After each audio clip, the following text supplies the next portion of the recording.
Middle East ಅಲ್ಲಿ ನಡೀತಾ ಇರತಕ್ಕಂಥ ಇರಾನ್ ಯುದ್ಧ ಏನಿದೆ ದಿನದಿಂದ ದಿನಕ್ಕೆ ಅದೊಂದು ಆಸಕ್ತಿ ಜಾಸ್ತಿ ಮಾಡ್ತಾ ಇದೆ ಜನರಲ್ ಅಂತಾನೆ ಹೇಳ್ಬೋದು. ಏನಕ್ಕಂತಂದ್ರೆ ನಿನ್ನೆ ಟ್ರಂಪ್ ಒಂದು ಟ್ವೀಟ್ ಮಾಡಿ ಇರಾನ್ಗೆ ಒಂದು ಬೆದರಿಕೆಯನ್ನ ಹಾಕಿದೆ. ಏನಂತಂದ್ರೆ 48 ಗಂಟೆಗಳ ಒಳಗಡೆ ಸ್ಟ್ರೈಟ್ ಆಫ್ ಹಾರ್ಮೋಸ್ ಜಲಸಂಧಿ ಏನಿದೆ ಅದನ್ನ ಫ್ರೀ ಮಾಡಿಲ್ಲ, ಎಲ್ಲ ಹಡಗುಗಳು ಸಂಚಾರ ಮಾಡ್ಲಿಕ್ಕೆ ನೀವೇನಾದ್ರೂ ಅನುವು ಮಾಡಿಕೊಟ್ಟಿಲ್ಲ ಅಂತಂದ್ರೆ ಇರಾನ್ ನಲ್ಲಿ ಇರ್ತಕ್ಕಂಥ ಎಲ್ಲ ಪವರ್ ಪ್ಲಾಂಟ್ಸ್ ಅನ್ನ ಡಿಸ್ಟ್ರಾಯ್ ಮಾಡ್ತೀನಿ ಅಂತ ಹೇಳ್ಬಿಟ್ಟು ಒಂದು ಮಾಸ್ ವಾರ್ನಿಂಗ್ ಅನ್ನ ಕೊಟ್ಟಿದ್ರು. ಅದಕ್ಕೆ ಪ್ರತೀಕಾರವಾಗಿ ಅಥವಾ ಅದಕ್ಕೆ ಪ್ರತಿಕ್ರಿಯಿಸಿರ್ತಕ್ಕಂಥ ಇರಾನ್ ಏನ್ ಹೇಳಿದೆ ಅಂತಂದ್ರೆ, ನೀನೇನಾದ್ರೂ ಆತರ ಮಾಡ್ ನೋಡು, ನಿನ್ನ ಮಿತ್ರ ದೇಶಗಳು ಏನಿದಾವೆ ಅಲ್ಲಿರ್ತಕ್ಕಂಥ ನಿನ್ನ ಎಲ್ಲಾ US ಮಿಲಿಟರಿ ಬೇಸ್ ಗಳನ್ನ ನಾವು ಡಿಸ್ಟ್ರಾಯ್ ಮಾಡ್ತೀವಿ. ಅಂಡ್ ಈ ಮಿತ್ರ ದೇಶಗಳ ಏನಿದೆ ವಾಟರ್ ಪ್ಯೂರಿಫಿಕೇಶನ್ ಸೆಂಟರ್ ಗಳೇನಿದಾವೆ ಅವ್ರದ್ದು ಏನು ಇನ್ಫ್ರಾಸ್ಟ್ರಕ್ಚರ್ ಇದೆ ಅವೆಲ್ಲವನ್ನು ಕೂಡ ನಾವು ರಿವರ್ಸ್ ಆಗಿ ಡಿಸ್ಟ್ರಾಯ್ ಮಾಡ್ತೀವಿ ಅಂತ ಒಂದು ಮುಟ್ಟಿ ನೋಡ್ಕೊಳ್ಳೋ ರೀತಿ ಒಂದು ಮಾಸ್ ವಾರ್ನಿಂಗ್ ಅನ್ನ ಅಪೋಸಿಟ್ ಆಗಿ ಇರಾನ್ ಕೂಡ ಕೊಟ್ಟಿದೆ ಅಂತಾನೆ ಹೇಳ್ಬೋದು. ನಿನ್ನೆ ಅಮೆರಿಕ ಮತ್ತೆ ಇಸ್ರೇಲ್ ಎರಡೂ ಸೇರಿ ಇರಾನ್ ನ ನತಾನ್ಸ್ ನ್ಯೂಕ್ಲಿಯರ್ ಪವರ್ ಪ್ಲಾಂಟ್ ಮೇಲೆ ಒಂದು ಅಟ್ಯಾಕ್ ಅನ್ನ ಮಾಡಿದ್ರು. ಇವತ್ತು ಅದಕ್ಕೆ ರಿವರ್ಸ್ ಆಗಿ ಇರಾನ್ ಹೋಗ್ಬಿಟ್ಟು ಇಸ್ರೇಲ್ ನ ನ್ಯೂಕ್ಲಿಯರ್ ರಿಸರ್ಚ್ ಸೆಂಟರ್ ಪಕ್ಕದಲ್ಲಿ ಒಂದು ಮಿಸೈಲ್ ಅನ್ನ ಹಾರಿಸ್ಬಿಟ್ಟಿದೆ.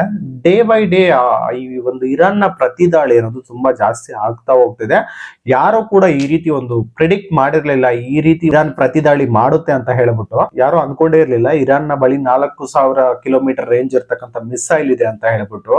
ಬಟ್ ಅದೇನ್ ಮಾಡ್ತು ಅಂತಂದ್ರೆ ಒಂದು 2 ಮಿಸೈಲ್ ಗಳನ್ನ ಹಿಂದೂ ಮಹಾಸಾಗರದಲ್ಲಿ ಇರ್ತಕ್ಕಂಥ America UK joint military base ಏನಿದೆ ಅವುಗಳ ಮೇಲೆ ಒಂದು ಹಾರಿಸಿಬಿಡ್ತು. ಆಗ್ಲೇ ಗೊತ್ತಾಗಿದ್ದು ಇರಾನ್ ನ ಬಳಿ 4000 ಕಿಲೋಮೀಟರ್ ರೇಂಜ್ ಇರ್ತಕ್ಕಂಥ ಒಂದು ಮಿಸೈಲ್ ಗಳು ಕೂಡ ಇದಾವೆ ಅಂತ. ಅಷ್ಟೊಂದು ಶಾಕ್ ಅನ್ನ ಕೊಡ್ತಾ ಇದೀವಿ ಪ್ರಪಂಚಕ್ಕೆ ಅಂತಾನೆ ಹೇಳ್ಬೋದು. ಟ್ರಂಪ್ ಅಂತೂ ಕನಸಲ್ಲೂ ಕೂಡ ಊಹಿಸಿರಲ್ಲ ಇಷ್ಟೊಂದು ಪ್ರತಿದಾಳಿ ಇರಾನ್ ಮಾಡುತ್ತೆ ಅಂತ ಹೇಳ್ಬಿಟ್ಟು.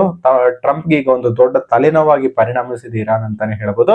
ಇನ್ನು ಲಾಸ್ಟ್ 24 ಅವರ್ಸ್ ಅಲ್ಲಿ ಏನೆಲ್ಲ ಯುದ್ಧಗಳಾಯ್ತು, ಏನು ಪ್ರತಿದಾಳಿಗಳಾಯ್ತು ಈ 3 ದೇಶಗಳ ಮಧ್ಯೆ ಅನ್ನೋದ್ರ ಬಗ್ಗೆ ಈ ಒಂದು ವಿಡಿಯೋದಲ್ಲಿ ತಿಳಿಸೋ ಪ್ರಯತ್ನವನ್ನ ಮಾಡ್ತೀನಿ. ಅದಕ್ಕೋಸ್ಕರ ವಿಡಿಯೋನ ಕಂಪ್ಲೀಟ್ ಆಗಿ ನೋಡಿ ಅಂತ ರಿಕ್ವೆಸ್ಟ್ ಮಾಡ್ಕೊಳ್ತಾ, ಇಫ್ ಇನ್ ಕೇಸ್ ನೀವು ಇನ್ನೂ ಕ್ರಿಯೇಟಿವ್ ಕೋದಂಡ ಯೂಟ್ಯೂಬ್ ಚಾನಲ್ ನ ಸಬ್ಸ್ಕ್ರೈಬ್ ಮಾಡ್ಕೊಂಡಿಲ್ಲ ಅಂದ್ರೆ ದಯವಿಟ್ಟು ಸಬ್ಸ್ಕ್ರೈಬ್ ಮಾಡ್ಕೊಳ್ಳಿ. ಇನ್ಸ್ಟಾಗ್ರಾಮ್ ಅಲ್ಲಿ ನೋಡ್ತಾ ಇದ್ರೆ ಅಕೌಂಟ್ ನ ಫಾಲೋ ಮಾಡ್ಕೊಳ್ಳಿ.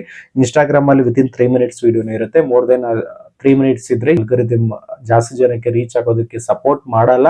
ಅದಕ್ಕೋಸ್ಕರ ನಾನು ಕಟ್ ಮಾಡಿ ಹಾಕಿರ್ತೀನಿ. ನಿಮಗೆ ಕಂಪ್ಲೀಟ್ ವಿಡಿಯೋಸ್ ಅನ್ನೋದು ಯೂಟ್ಯೂಬ್ ಅಲ್ಲಿ ಸಿಗ್ತವೆ, ನೀವು ಅಲ್ಲಿ ಹೋಗಿ ನೋಡಬಹುದು. ಅಂಡ್ ಯೂಟ್ಯೂಬ್ ನ ಲಿಂಕ್ ಅನ್ನೋದು ಇನ್ಸ್ಟಾಗ್ರಾಮ್ ಬಯೋದಲ್ಲಿ ಇರುತ್ತೆ, ಅಲ್ಲಿ ನೀವು ತಗೋಬಹುದು. ಬನ್ನಿ ವಿಡಿಯೋನ ಸ್ಟಾರ್ಟ್ ಮಾಡೋಣ. ಅಮೆರಿಕದ ಅಧ್ಯಕ್ಷ ಟ್ರಂಪ್ ಏನಕ್ಕೆ ಸ್ಟ್ರೈಟ್ ಆಫ್ ಹಾರ್ಮೋಸ್ ಅನ್ನ ರಿಲೀಸ್ ಮಾಡಿ ಅಲ್ಲಿರ್ತಕ್ಕಂಥ ಹಡಗುಗಳನ್ನ ಹೋಗೋದಕ್ಕೆ ಸಂಚಾರಕ್ಕೆ ಸುಗಮ ಮಾಡಿಕೊಡಿ ಅಂತ ಇರಾನ್ಗೆ ವಾರ್ನಿಂಗ್ ಕೊಟ್ಟಿದ್ರು ಅಂತಂದ್ರೆ, ಅಷ್ಟೊಂದು ಇಂಪಾರ್ಟೆನ್ಸ್ ಏನಿದೆ ಆ ಒಂದು ಸೀ ರೂಟ್ಗೆ ಅಂತ ನಾವು ನೋಡೋದಾದ್ರೆ 20% ಆಫ್ ಆಯಿಲ್ ಸಪ್ಲೈ ಪ್ರಪಂಚದ್ದು ಅದೇ ಒಂದು ಮಾರ್ಗದ ಮೂಲಕ ಹೋಗೋದು. ಈಗ ಪ್ರಪಂಚದಾದ್ಯಂತ ಆಯಿಲ್ ಕ್ರೈಸಿಸ್ ಅನ್ನೋದು ಸ್ಟಾರ್ಟ್ ಆಗಿದೆ. ಅದ್ರ ಜೊತೆಗೆ ಒಂದು ಬ್ಯಾರಲ್ ನ ಬೆಲೆ ಮೋರ್ ದೆನ್ $100 ಕೂಡ ದಾಟಿದೆ. ಇದರಿಂದ ಎಲ್ಲಾ ದೇಶಗಳ ಪ್ರೆಷರ್ ಅನ್ನೋದು ಅಮೆರಿಕದ ಮೇಲೆ ಬರ್ತಾ ಇದೆ. ಅದಷ್ಟೇ ಅಲ್ಲದೆ ಇದರಿಂದ ಎಂಟೈರ್ ವರ್ಲ್ಡ್ ಎಫೆಕ್ಟ್ ಆಗ್ತಾ ಇದೆ. ಅಂಡ್ ಮತ್ತೊಂದು ವಿಚಾರ, ಅಮೆರಿಕ ಏನಕ್ಕೆ ಟ್ರಂಪ್ ಈಗ ಪವರ್ ಪ್ಲಾಂಟ್ಸ್ ಅನ್ನ ಟಾರ್ಗೆಟ್ ಮಾಡಿ ಮಾತಾಡಿದ್ರು ಅಂತಂದ್ರೆ, ಒಂದ್ಸಲ ಎಲೆಕ್ಟ್ರಿಸಿಟಿ ಡೌನ್ ಆಯ್ತು ಅಂತಂದ್ರೆ ಇರಾನ್ ನಲ್ಲಿ ಇರ್ತಕ್ಕಂಥ ಒಂದು ಎಲೆಕ್ಟ್ರಿಸಿಟಿ ಕೊಲ್ಯಾಪ್ಸ್ ಆಗುತ್ತೆ ಅಂಡ್ ಇರಾನ್ ಫುಲ್ ಡಾರ್ಕ್ ಆಗುತ್ತೆ ಅಂಡ್ ಅವ್ರ ಮಧ್ಯೆ ಕಮ್ಯುನಿಕೇಶನ್ ಅನ್ನೋದು ಕಟ್ ಆಗುತ್ತೆ. ಸೊ ಇದರಿಂದ ಎಕಾನಮಿ ಕೂಡ ಕ್ರಾಶ್ ಆಗೋ ಚಾನ್ಸಸ್ ಗಳಿರ್ತದೆ. ಅಂಡ್ ಇರಾನ್ ಅನ್ನ ಇಂಟರ್ನಲಿ ವೀಕ್ ಮಾಡ್ಬೋದು ಅನ್ನೋ ಮೋಟೋ ಇಟ್ಕೊಂಡು ಅಮೆರಿಕದ ಅಧ್ಯಕ್ಷ ಈ ಒಂದು ವಾರ್ನಿಂಗ್ ಅನ್ನ ಕೊಡ್ತಾನೆ.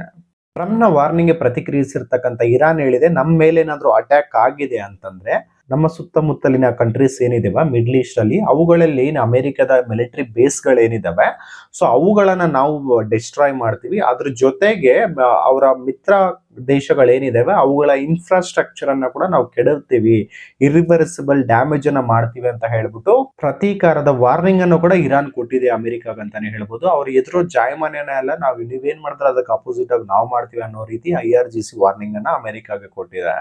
ಮತ್ತೊಂದು ಶಾಕಿಂಗ್ ವಿಚಾರ ಏನಪ್ಪಾ ಅಂತಂದ್ರೆ, ನಿನ್ನೆ ಇಸ್ರೇಲ್ ಮತ್ತೆ ಅಮೆರಿಕ ಎರಡೂ ಸೇರಿ ಇರಾನ್ ನ ಒಂದು ನತಾನ್ಸ್ ನ್ಯೂಕ್ಲಿಯರ್ ಸೈಟ್ ಮೇಲೆ ದಾಳಿಯನ್ನ ಮಾಡಿದ್ರು.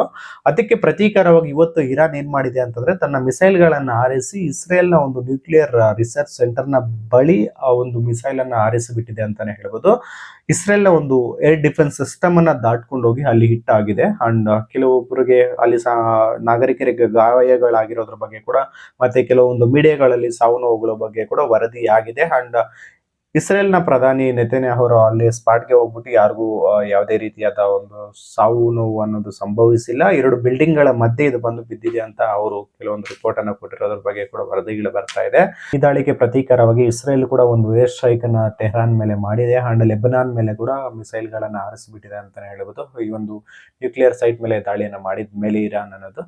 ಅಂಡ್ ಈ ಒಂದು ವಾರ್ ಅನ್ನೋದು ಫರ್ದರ್ 3 ಎಸ್ಕಲೇಷನ್ಸ್ ಆಗೋ ಚಾನ್ಸಸ್ ಗಳು ಕೂಡ ಇದಾವೆ. ಏನಕ್ಕಂತಂದ್ರೆ ಯಾವಾಗ ಈ ನ್ಯೂಕ್ಲಿಯರ್ ಸೈಟ್ಸ್ ಅನ್ನ ಅಥವಾ ರಿಸರ್ಚ್ ಸೆಂಟರ್ ಗಳನ್ನ ಒಂದು ಮಿಸೈಲ್ ಅಥವಾ ಡ್ರೋನ್ ಹೋಗಿ ಹಿಟ್ ಮಾಡ್ತು, ಅಲ್ಲಿರ್ತಕ್ಕಂಥ ಒಂದು ರೇಡಿಯೇಷನ್ ಏನಾದರೂ ಲೀಕ್ ಆಯ್ತು ಅಂತಂದ್ರೆ ಅದು ತುಂಬಾ ಇಂಪ್ಯಾಕ್ಟ್ ಆಗೋ ಚಾನ್ಸಸ್ ಗಳಿರ್ತದೆ. ಅಂಡ್ ಇದಕ್ಕೆ ಪ್ರತೀಕಾರವಾಗಿ ಆ ದೇಶಗಳು ಮತ್ತೆ ತಮ್ಮ ಪ್ರತಿ ದಾಳಿಯನ್ನ ತುಂಬಾ ಜಾಸ್ತಿ ಮಾಡೋ ಚಾನ್ಸಸ್ ಗಳಿರ್ತದೆ.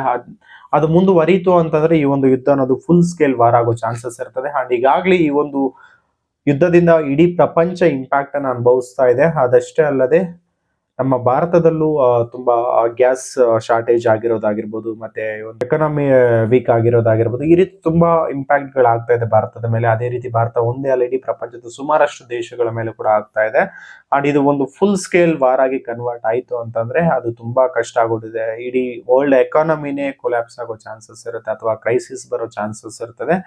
ಇನ್ನು ಕಾದು ನೋಡ್ಬೇಕಾಗುತ್ತೆ ನೆಕ್ಸ್ಟ್ ಫರ್ದರ್ ಏನ್ ಸ್ಟೆಪ್ಸ್ ತಗೊಳ್ತವೆ ಇದು ಅಮೆರಿಕ ಇರಾನ್ ಅನ್ನೋದ್ರ ಬಗ್ಗೆ. ಇದಿಷ್ಟು ಲಾಸ್ಟ್ 24 ಅವರ್ಸ್ ಅಲ್ಲಿ ಏನು ಆಗಿತ್ತು ಅನ್ನೋದ್ರ ಬಗ್ಗೆ ತಿಳಿಸೋದ್ರ ಒಂದು ಸಣ್ಣ ಪ್ರಯತ್ನ ಆಗಿತ್ತು. ಈ ವಿಡಿಯೋ ಅಂಡ್ ಇನ್ಫಾರ್ಮೇಶನ್ ನಿಮ್ಗೆ ಏನಾದ್ರು ಇಷ್ಟ ಆಗಿದ್ರೆ ವಿಡಿಯೋಗೆ ಒಂದು ಲೈಕ್ ಮಾಡಿ, ನಿಮ್ಮ ಸ್ನೇಹಿತರಿಗೆ ಶೇರ್ ಮಾಡಿ. ಇಂತಹ ಮತ್ತಷ್ಟು ಇಂಟ್ರೆಸ್ಟಿಂಗ್ ವಿಚಾರಗಳಿಗೋಸ್ಕರ ಕ್ರಿಯೇಟಿವ್ ಕೋದಂಡ ಯೂಟ್ಯೂಬ್ ಚಾನಲ್ಗೆ ಸಬ್ಸ್ಕ್ರೈಬ್ ಮಾಡ್ಕೊಳ್ಳಿ. ಧನ್ಯವಾದಗಳು ಸ್ನೇಹಿತರೆ.